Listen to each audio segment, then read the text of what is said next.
अस्सलाम वालेकुम to all students. आज हम टॉपिक डिस्कस करेंगे प्लाज्मा मेम्ब्रेन।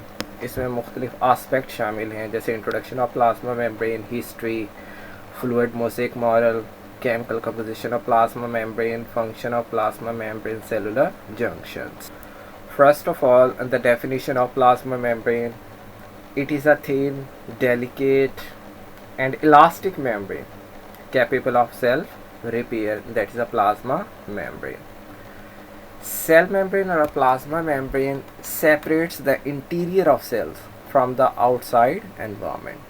मतलब जो सेल के अंदर एग्जिस्ट करने वाले जो कंपोनेंट्स हैं, साइटोप्लाज्मिक स्ट्रक्चर्स हैं, उनको तमाम एनवायरनमेंट को एक्सटर्नल एनवायरनमेंट से क्या है वो एनक्लोज करते हैं, सेपरेट करते हैं।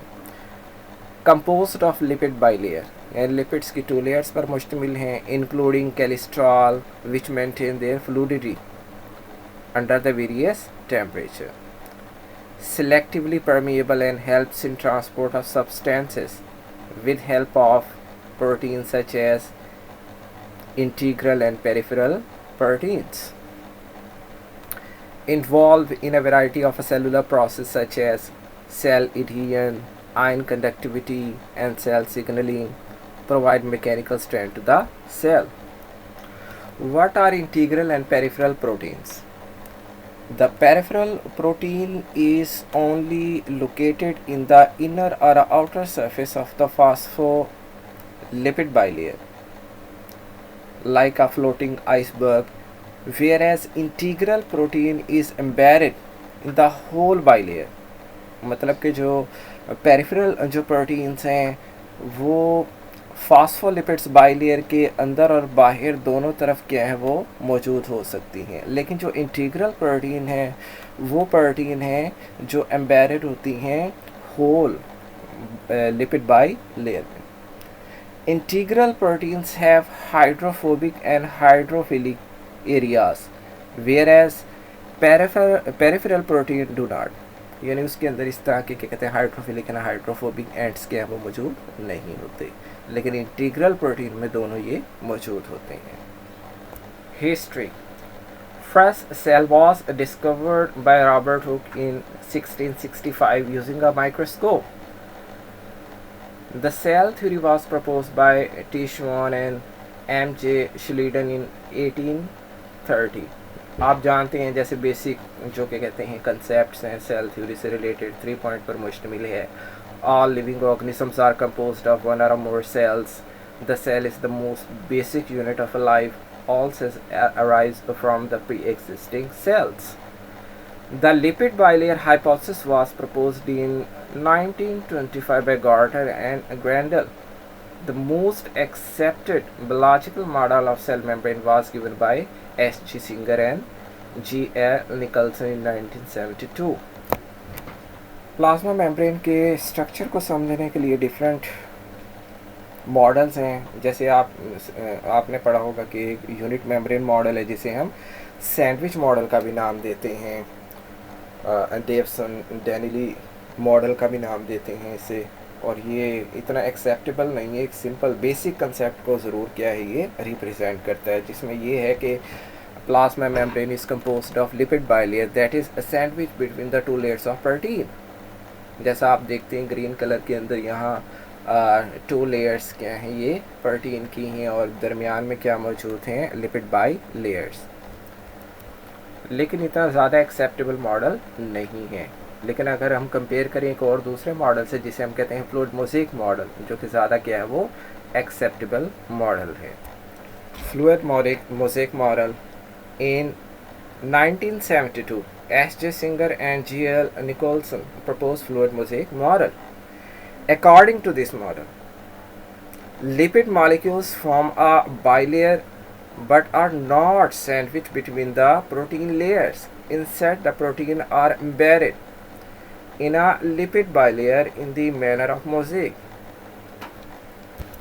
Mosaic manner में बेतरतीब अंदाज में, बेहंगम अंदाज में जो प्रोटीन के मॉलिक्यूल्स हैं वो लिपिड बाइलेयर में क्या है वो एम्बेडेड होते हैं. जैसे आप यहाँ देख सकते हैं, जैसे इंटीग्रल प्रोटीन्स हैं और यहाँ पर पेरिफेरल प्रोटीन्स हैं, ये क्या है ये लिपिड बाइलेयर में एम्बेडेड हैं. तो ये ज़्यादा एक्सेप्टेबल मॉडल है जो स्ट्रक्चर ऑफ प्लाज्मा मेम्ब्रेन को फुली एक्सप्लेन करता है। Chemical composition of plasma membrane. Chemical composition of plasma membrane. Cell membrane contains a variety of biological molecules, mainly lipids and proteins. Carbohydrates are present in a very small amount, predominantly as a glycoprotein. यानी जो carbohydrate बहुत ही कम मिकदार में मौजूद होते हैं और किस form में, कौन से कॉन्जुगेटेड मॉलिक्यूल्स की सूरत में मौजूद होते हैं, वो glycoproteins. Composition is not set but constantly changing for fluidity and changes in the environment. यानी एनवायरनमेंट क्या है, उसमें जो फ्लक्चुएशंस हैं वो इसकी फ्लूइडिटी को क्या है वो आल्टर करते हैं और जिसकी वजह से इसकी कंपोजिशन में वेरिएशंस क्या देखने को मिलती हैं। लिपिड्स क्या हैं, 40 to 45%, प्रोटीन है 50 to 55%, कार्बोहाइड्रेट 1 to 5% रेंज करते हैं। लो टेम्परेचर और हाई टेम्परेचर पर मुख्तलिफ अंदाज से क्या है ये बिहेव करती है plasma membrane. For example at a low temperature इसकी जो ऑर्गेनाइजेशन है वो जेल लाइक है, पोलर हेड्स हैं, tightly packed, tails regular, membrane क्या है ये थिकर हो जाती हैं। लेकिन यही अगर हम देखें फेज ट्रांजिशन है from low temperature to high temperature, fluid like organisation है, फ्लूइड लाइक कंसिस्टेंसी है, polar head loosely packed, tails disordered, membrane क्या है वो थिनर हो जाती है। इस स्लाइड में मैंने एक डिफरेंस शेयर किया है इंटीग्रल प्रोटीन और पेरिफेरल प्रोटीन के दरमियान। जैसे मैंने शुरू में भी इसके बारे में बताया इंटीग्रल प्रोटीन्स और पेरिफेरल प्रोटीन्स क्या होती हैं, तो इस स्लाइड से आप ये जो कंपैरिजन है वो नोट कर सकते हैं इंटीग्रल प्रोटीन और पेरिफेरल प्रोटीन के दरमियान। यहाँ हम देखेंगे प्लाज्मा मेम्ब्रेन के फंक्शंस हैं, तो काफ़ी सारे फंक्शंस हैं प्लाज्मा मेम्ब्रेन के, जैसे आप पहले पढ़ चुके हैं। ट्रांसपोर्ट के हवाले से भी है फंक्शन प्लाज्मा मेम्ब्रेन का कि सिलेक्टिवली परमिएबल है membrane. Cell membrane is a barrier between the cell contents and surrounding material. It allow only the selective molecules to cross. Means कि ये कुछ सिलेक्टिव सब्सटेंसेस को, चूजन सब्सटेंसेस को ही क्या है ये अलाउ करती है, तमाम सब्सटेंसेस को क्या है ये अलाउ नहीं करती कि वो गुजरें। Cell membrane has a vital role in the transportation of material. It regulates the flow of material by active और passive transportation. The molecule of carbon dioxide, water and a glucose are easily crossed through it, but charged particles such as iron can't pass through easily. It regulates the flow of material by two ways, means passive transportation and active transportation. जैसे आप पहले भी जानते हैं कि जो passive transportation है जिसमें क्या है वो एनर्जी रिक्वायर नहीं होती और इस तरह क्या है वो higher concentration to lower concentration molecules क्या है वो मूव करते हैं। इसकी भी टू फॉर्म्स हैं पैसिव ट्रांसपोर्टेशन की, जैसे डिफ्यूजन है, ऑस्मोसिस है। फिर एक्टिव ट्रांसपोर्टेशन है जिसमें अगेंस्ट द कंसनट्रेशन ग्रेडियंट क्या है ये मॉलिक्यूल्स मूव करते हैं और एनर्जी क्या है वो यूटिलाइज होती है in the form of ATP। यहाँ हम एक और भी फंक्शन देखते हैं प्लाज्मा मेम्ब्रेन का, डाइजेस्टिव फंक्शन। मीन्स के ये एंडोसाइटोसिस भी क्या है ये परफॉर्म करती है। आगे फर्दर भी इसकी क्या है वो टाइप्स हैं एंडोसाइटोसिस की, और आप जैसे जानते हैं कि इसकी टू टाइप्स हैं, जैसे पिनोसाइटोसिस यानी फैगोसाइटोसिस है। अगर आपसे शॉर्ट क्वेश्चन में पूछा जाए बल्क ट्रांसपोर्टेशन, यानी एक ऐसे जनरल टर्मिनोलॉजी हमने ट्रांसपोर्टेशन भी देखी शुरू में प्रीवियस स्लाइड में, तो यहाँ ऐसे बल्क ट्रांसपोर्टेशन, जब बल्क ट्रांसपोर्टेशन की बात होगी तो वहाँ हम इसका जिक्र करेंगे एंडोसाइटोसिस का, जिसके अंदर पिनोसाइटोसिस एंड फैगोसाइटोसिस क्या है वो शामिल है। Pinocytosis takes in a fluid and solute particles and phagocytosis ये क्या चीज़ है, take in a larger substances, that is bacteria, or you simply can say the engulfment of a solid particle, that is phagocytosis. इस slide में आप देख सकते हैं जैसे पिनोसाइटोसिस है, एक्स्ट्रा सेलुलर फ्लूइड है, सेल मेम्ब्रेन क्या करेगी, उसे एनगल्फ करेगी, कप लाइक प्रोजेक्शन बनाएगी और उसमें जो मेम्ब्रेन है उसे क्या करेगी, वो उसे रैप करेगी और इस तरह क्या है सेल्फ सीलिंग के थ्रू क्या है वो प्लाज्मा मेम्ब्रेन अपनी ओरिजिनल कंडीशन में आ जाएगी और अंदर की तरफ जो प्रोजेक्शन है वो क्या है वो बडेड ऑफ हो जाएगा और इस तरह पार्टिकल्स क्या है वो अंदर एंटर हो जाएंगे और जिसके नतीजे में हम देखेंगे कि पिनोसिटिक वेसिकल्स क्या हैं वो बनेंगे साइटोप्लाज्म के अंदर।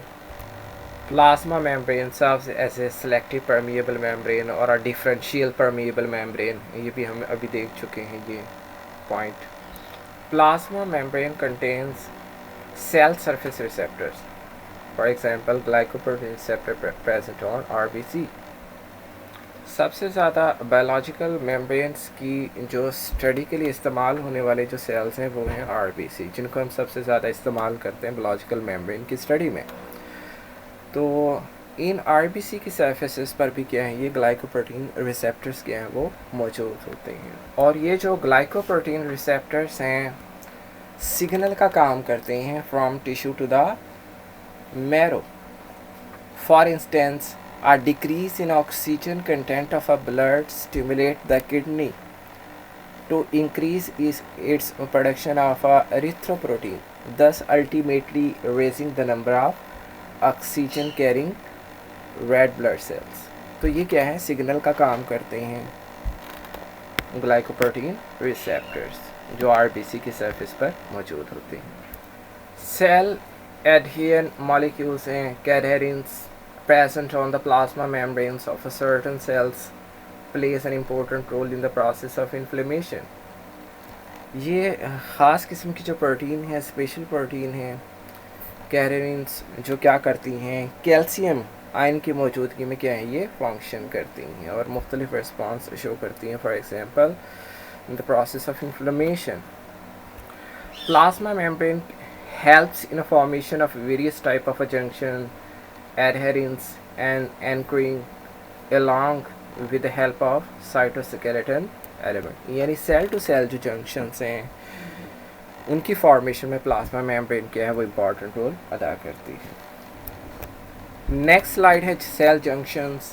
The cell junction is a cell to cell or a cell to extracellular matrix contact within a tissue of a multicellular organism, especially abundant in epithelia, combined with the cell adhesion molecules and extracellular matrix।